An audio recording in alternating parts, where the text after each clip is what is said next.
Gigising, trabaho, matutulog at gigising. Trabaho, matutulog kung ito ay iisipin. Paulit-ulit lang para bang wala ng kulay. Palaging ganito, ano ang punto ng iyong buhay? Sa sweldo, babayad, sa sweldo, babayad.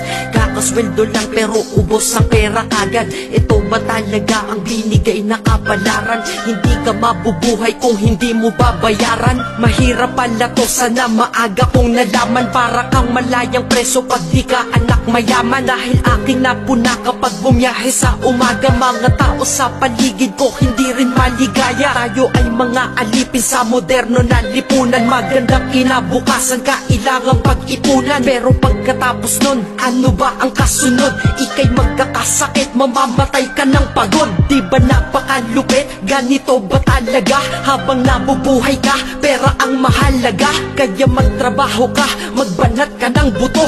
Yan ang salitang maririnig mo sa buong mundo.